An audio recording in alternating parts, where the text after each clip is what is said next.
Hello friends, idli மிளகா பொடிக்கு வறுக்க போகிறேன். அதுக்கு என்னென்ன போடுறேங்கிறத உங்களுக்கு காமிக்கிறேன். நான் எப்படி பண்ணுறேங்கிறத காமிக்கிறேன்.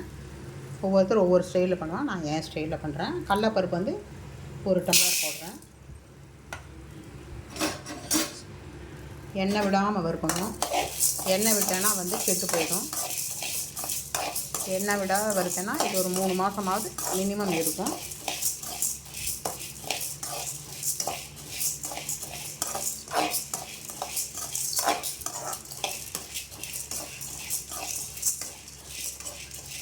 கருகக்கூடாது, நல்ல பொன்னிறமாக இருக்கணும். பருப்பு வாசனை வரும்.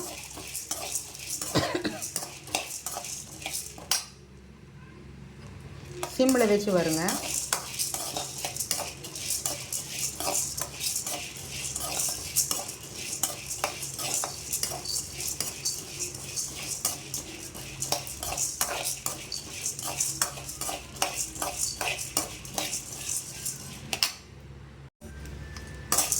நல்லா செவந்துருச்சு, வாசனை வந்துருச்சு.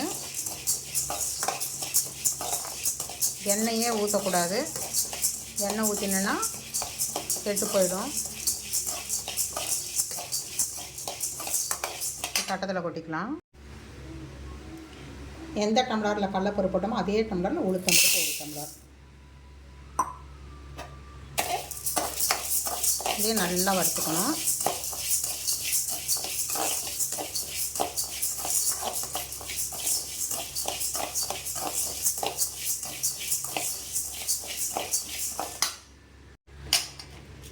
நல்ல வாசனை வர அளவுக்கு வறுத்துக்கணும்.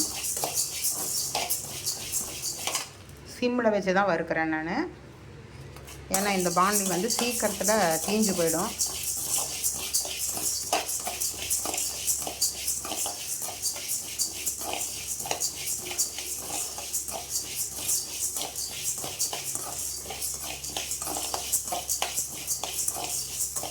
நல்லா வாசனை வரணும்.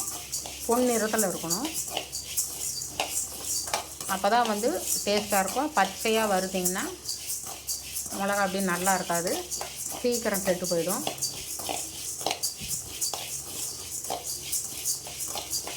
எண்ணெய் ஊற்றி வறுக்கக்கூடாது, எண்ணெய் விடாமல் தான் வறுக்கணும்.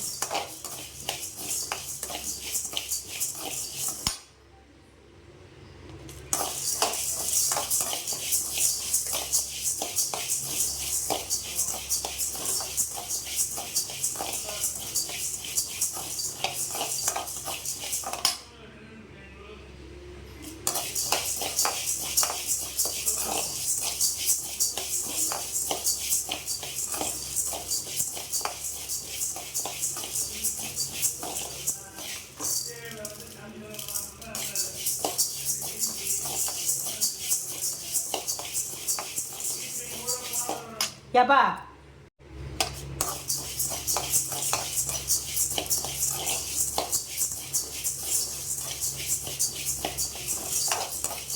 நல்லா வறுக்கணும், கருகக்கூடாது.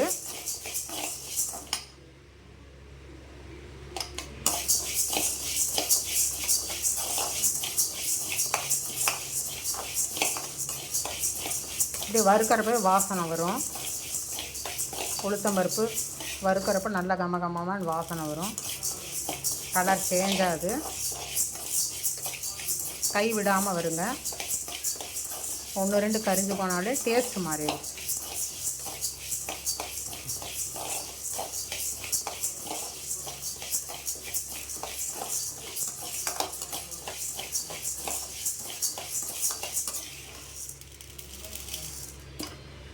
இதை எடுத்து கொட்டிக்கலாம்.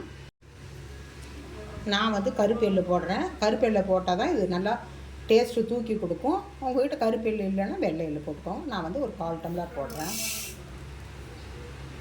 நல்லா வாசனையாக இருக்கும். நல்லா பட்ட பட்ட பட்ட பட்ட பட்டன்னு வெடிக்கும்.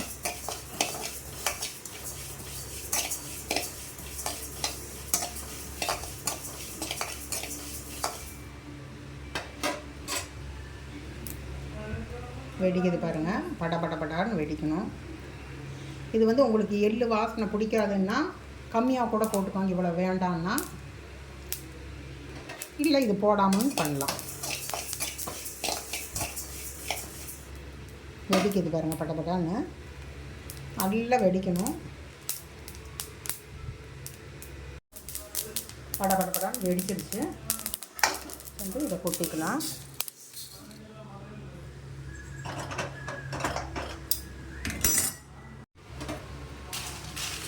காஷ்மீரி மிளகா ஒரு 10 மிளகா போட்டிருக்கேன், வர மிளகா கொஞ்சம் போட்டிருக்கேன். உங்களுக்கு காரம் கம்மியாக வேணும், இன்னும் கொஞ்சம் கம்மி பண்ணிக்கலாம். இதுலேயே கல் உப்பு போட்டோன்னா வெடிக்காது, அதனால் கல் உப்பு போட்டுக்கிறேன்.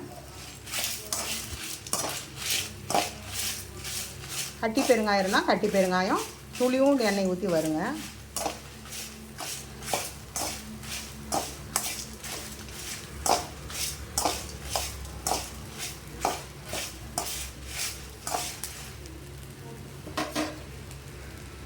கருவேப்பிலை நான் ஒரு கைப்பிடி போட்டிருக்கேன். இது நல்லா மொறுமொறுன்னு ஆகணும், நல்லா வறுக்கணும்.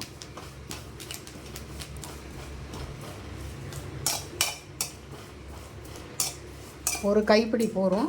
இல்லை உங்களுக்கு இன்னும் கொஞ்சம் எக்ஸ்ட்ரா வேணும், கருவேப்பிலை வாசனை பிடிக்கும்னா இன்னும் கொஞ்சம் போட்டுக்கோங்க.